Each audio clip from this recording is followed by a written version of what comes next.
हो रही हैं, बेरोजगारी की कोई बात नहीं है, महंगाई की कोई बात नहीं है, क्योंकि इनको उसकी चिंता ही नहीं है।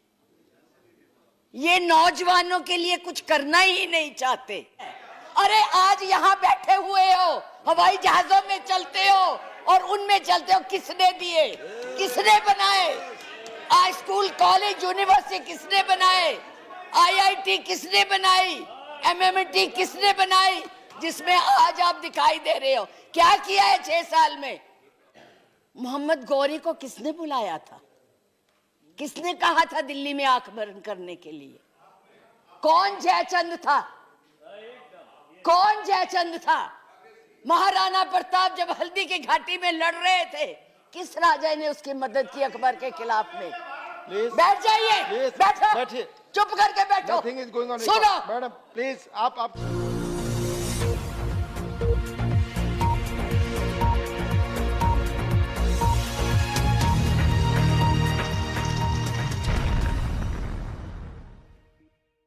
श्रीमती बिप्लव ठाकुर जी।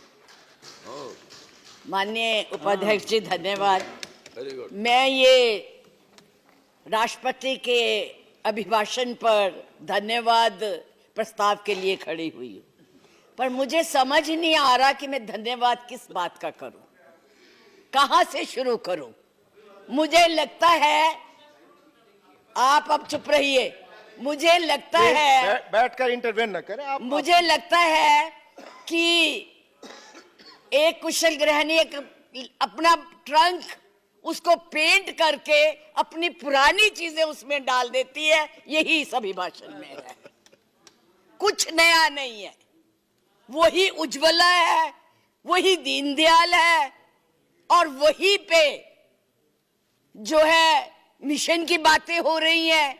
बेरोजगारी की कोई बात नहीं है, महंगाई की कोई बात नहीं है, क्योंकि इनको उसकी चिंता ही नहीं है। ये नौजवानों के लिए कुछ करना ही नहीं चाहते।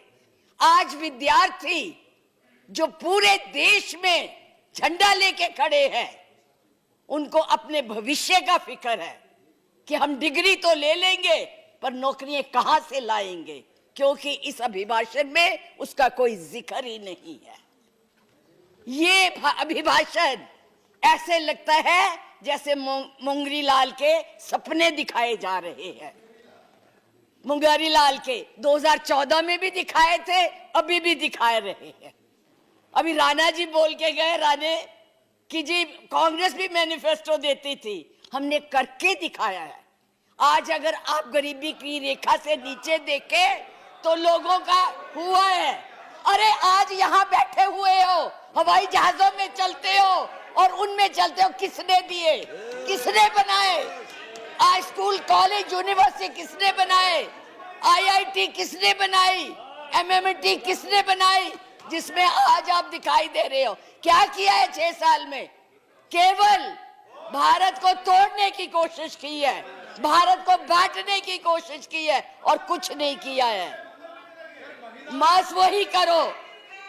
आज आप लोग इस देश को इस तरह से बांटना चाहते हैं। कुछ नहीं है, ना महिलाओं के लिए है। आज पूरी महिलाएं जो है इस चिंता में हैं कि हमारा भविष्य ठीक है, हम सुरक्षित है, वहां उनको कुछ दिया नहीं जा रहा। और मैं ये कहना चाहूंगी कि मैं पूछना चाहती हूं, क्योंकि आप बहुत इतिहास के बखे हुए हैं, मोहम्मद गौरी को किसने बुलाया था? किसने कहा था दिल्ली में आंख बंद करने के लिए? कौन जयचंद था? कौन जयचंद था? महाराणा प्रताप जब हल्दी की घाटी में लड़ रहे थे, किस राजा ने उसकी मदद की अकबर के खिलाफ में? बैठ जाइए, बैठो, चुप करके बैठो। सुनो मैडम प्लीज, आप चेयर को एड्रेस करें। मैडम प्लीज, इस तरह की भाषा ये एक भील जाति के लोगों ने, एक भील जाति के लोगों ने महाराणा प्रताप का साथ दिया था। कहां थे तब? आज बात करते हैं देश को आजाद कराने के लिए अहिंसा का पाठ पढ़ाया। आप क्या जाने अहिंसा, जो लाठी लेके तो ट्रेनिंग देते हैं। आज लाठी की जगह बंदूक और रिवॉल्वर आ गए हैं। और हमने सिखाया आपको हिंसा, आपने सिखाया है जनता को हिंसा, नफरत। मुद्दे पर बोले, इधर बोले, और मैडम चेयर को एड्रेस करें प्लीज। आप चेयर को एड्रेस करें। और आज तो मैं उपाध्यक्ष जी देशद्रोही की भी परिभाषा पूछना चाहती। क्या है देशद्रोही की परिभाषा? किसको देशद्रोही कहते हैं? मुझे याद है जब कम्युनिस्ट पार्टी ने भारत की आजादी को नहीं माना था, 4 साल के लिए बैन कर दी थी, लेकिन उनको देशद्रोही नहीं कहा था नेहरू ने। सरकार ने देशद्रोही नहीं कहा था। पंडित नेहरू के खिलाफ लोकसभा में वाजपेयी जी बोलते थे, उनको देशद्रोही नहीं कहा था। आज कोई भी आपके प्रधानमंत्री के खिलाफ, आपके गृह मंत्री के खिलाफ, उनकी नीतियों के खिलाफ बोले, वो देशद्रोही हो गया है। उनको जेल में डाल दो, उनको पकड़ लो। 6 साल के बच्चों को भी नहीं आप तो छोड़ रहे। आप क्या करेंगे? आपके पास ना तो कोई कार्यक्रम है, ना आपके पास भारत के लिए कोई नया सोच है, कुछ नहीं है। केवल एक सोच है कि कैसे इस देश को तोड़ा जाए। 70 साल में उपाध्यक्ष जी हमने पाकिस्तान का इतना नाम नहीं लिया था जितना ये 6 सालों में ले रहे हैं। हमारी महानायिका ने पाकिस्तान के 2 हिस्से कर दिए थे, बांट दिया था, और ये आज पाकिस्तान के नाम से डरा रहे हैं। और वैसे कहते हम बहुत मजबूत है, हर बात के लिए पाकिस्तान, हर बात के लिए पाकिस्तान। क्यों भाई? क्या है वो? आपका कुछ लगता है? हाँ, जरूर लाहौर में जरूर बिरयानी खाने गए थे, कांग्रेस नहीं खिलाती, बिना बुलाए गए थे। और आज बात करते हैं, किसकी बात करते हैं? मैं ये कहना चाहूंगी कि इस भारत को मत तोड़िए। बड़ी मुश्किल से पटेल नेहरू ने इकट्ठा किया है, आप तोड़ रहे हैं। आप नहीं कहते हैं, आप तोड़ रहे हैं, इसका विभाजन कर रहे हैं, लोगों को बांट रहे हैं। मैडम आप चेयर को एड्रेस करें, आपस में चर्चा ना करें। मैं उनको एड्रेस ही नहीं करती जी, मैं उनको समझती कुछ नहीं हूँ। वो है ही कुछ नहीं, जिनको बोलने की समझ नहीं है, उनसे क्या बात करनी है। मैं तो ये कह रही हूँ कि इस देश को मत बांटिए, इस देश के टुकड़े मत कीजिए, नफरत मत फैलाइए। बहन जी चुप रहिए, अपनी बारी में बोल लेना जो बोलना होगा, अब चुप करके बैठी रहिए प्लीज। अब देश के टुकड़े मत कीजिए। आज जो हम इस स्थिति, आपका इसी सीए ने, आज जो आपका एक ही देश था, पाकिस्तान आपसे नाराज, चाइना आपको कुछ नहीं समझता, नेपाल भी आपसे खफा हो गया है, और बांग्लादेश था जिसको भी आपने इस सीएए से नाराज कर दिया है।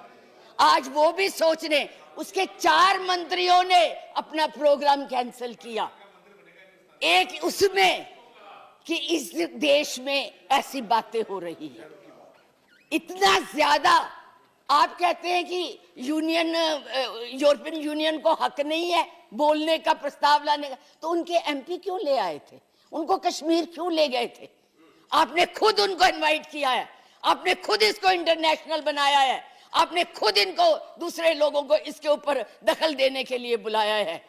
और उन्हें नहीं बुलाया जब तक हमारी सरकारें थी, किसी की हिम्मत नहीं पड़ती थी हमारे देश की तरफ देख ले। आप लोगों ने किया है ये सब, अपनी करतूतों को छुपाने के लिए उन लोगों की मदद ले रहे हैं। आपके पास कोई प्रोग्राम नहीं है, आपके पास कोई कार्यक्रम नहीं है, केवल एक कर्म है कि गोली से उड़ा दो जी, मार दो जी, खिला दो जी, यही आपकी